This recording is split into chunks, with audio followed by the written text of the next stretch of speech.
Hello friend, नमस्कार। मैं ओमवीर आप सभी का स्वागत करता हूं। तो देखिए, इस वीडियो में आपको बताने वाला हूं कि अब अंतिम 25-30 दिन जो भी आपको मिले हैं उन दिनों में स्मार्ट स्टडी के साथ में साइंस की तैयारी कैसे करनी है। क्योंकि अब अगर आपको सिलेक्शन लेना है तो साइंस में बहुत अच्छा स्कोर करना पड़ेगा। देखिए, भले ही इस बार कंपटीशन हर बार की अपेक्षा कम है, क्योंकि इस बार जो फॉर्म फिलअप हुए हैं वो केवल 53 लाख फॉर्म फिलअप हुए हैं। तो 238 का कंपटीशन है, वहां भी बहुत से छात्र एब्सेंट होंगे। तो ये कंपटीशन आपका 120-30 का ही रहने वाला है। लेकिन फिर भी आपको तैयारी अपनी फुल करनी होगी, जिससे कि जो आपको मौका मिला है ये मौका आपके हाथ से नहीं जाने पाए। आपको आगे की भर्ती का इंतजार नहीं करना। अगर आप इन जो भी 25-30 दिन आपको मिलने वाले हैं, इसमें आप स्मार्ट स्टडी कर करके अपना 100% दे करके तैयारी कर लेते हैं तो फिर आपकी जॉब 2026 में ही लग जाएगी। यानी कि आपको एक सरकारी नौकरी बहुत जल्द मिल जाएगी। अब मैं बताऊं, देखिए, आपने अब तक सारा कुछ वैसे तो पढ़ रखा होगा अगर आपने फॉर्म डाला है तो, और मैथ रीजनिंग तो सब कर लेते हैं। अगर किसी का मैथ रीजनिंग कमजोर है तो उसको और सब्जेक्टों में अच्छा स्कोर करना पड़ेगा। अगर आपको सिलेक्शन लेना है तो कम से कम 70 से 75 क्वेश्चन तो कम से कम सही करने ही होंगे आप लोगों के लिए। इससे कम पर फिर भी सिलेक्शन नहीं होगा, कंपटीशन चाहे कितना भी कम हो।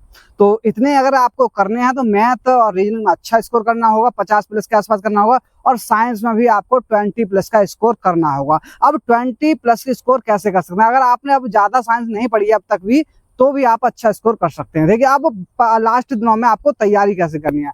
सबसे पहले आपको किधर से कुछ भी नहीं पढ़ना है। अगर आपके पास नोट्स बने हुए हैं तो इससे बढ़िया कोई चीज नहीं है। उन्हीं नोट्स को बार बार रिवाइज करते रहिए। और अगर आपके पास नोट्स नहीं है तो अब आपको कोई बनाने का भी कोई फायदा नहीं है। अब आपको नोट्स नहीं बनाने हैं तो आपके पास 9th-10th की एनसीईआरटी होगी, नहीं हो तो किसी से भी ले सकते हो। 9th-10th की एनसीईआरटी 25 दिन देखिए, उसमें ज्यादा 28-30 चैप्टर हैं और 25 दिन में एक चैप्टर आप डेली करेंगे तो बहुत अच्छे से आप रिवाइज कर सकते हैं, बहुत अच्छे से अभी साइंस की तैयारी कर सकते हैं। यानी कि जो पूरा पेपर फंसेगा वो आपका साइंस एनसीईआरटी 9th-10th से ही फंसने वाला है। अगर आपने वही अच्छे से कर ली तो आपकी साइंस की तैयारी हो जाएगी। अब आपको पढ़ना कैसे है? अगर आप पहले केमिस्ट्री पढ़ रहे हैं तो 9th में 4 चैप्टर केमिस्ट्री के हैं तो वो केमिस्ट्री के खत्म कीजिए, और 10th में 4 चैप्टर केमिस्ट्री के हैं तो वो 4 चैप्टर खत्म कीजिए। फिर फिजिक्स के कीजिए, फिर बायोलॉजी के लिए। दोनों को इसी तरह से आपको कंप्लीट करना है। इस चीज को यानी कि 9th-10th की एनसीईआरटी कंप्लीट करो।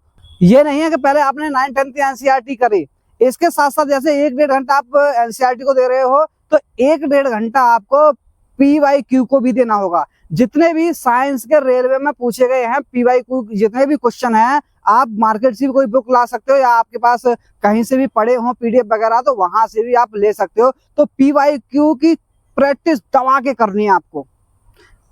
9th-10th एनसीईआरटी पीवाईक्यू क्वेश्चन करने हैं सारे, और इसके साथ साथ आपको कम से कम 3 मॉक टेस्ट सेक्शनल यानी कि साइंस के ही लगाने हैं। देखिए, साइंस के मॉक टेस्ट लगाने में ज्यादा समय नहीं जाएगा, 12-13 मिनट में आप साइंस का सेक्शनल मॉक टेस्ट खत्म कर सकते हैं। तो इस तरह से 3 टेस्ट लगाओगे तो आपके ये समझिए कि 30-35 मिनट में खत्म हो जाएंगे। और उसमें कुछ क्वेश्चन जो गलत हो रहे हैं उनको भी आपको नोट कर लेना है कि क्वेश्चन किस टॉपिक से गलत कर रहे हैं, उस टॉपिक को उसी दिन कंप्लीट कीजिए। तो यही आपको 3 काम करने हैं, 9th-10th एनसीईआरटी, पीवाईक्यू और सेक्शनल मॉक टेस्ट। ये लगातार लगाइए, बस ज्यादा नहीं, 20-25 दिन ही लगाने हैं। इतने दिन आप मेहनत कीजिए दवा करके और आपका सिलेक्शन इस बार पक्का हो जाएगा। तो इस वीडियो में बस इतना ही। अगर वीडियो अच्छा लगा हो तो वीडियो को लाइक शेयर जरूर करें, और जो मेरे चैनल पर नए जुड़े चैनल को सब्सक्राइब जरूर करें। तो थैंक यू, धन्यवाद, जय हिंद, जय भारत।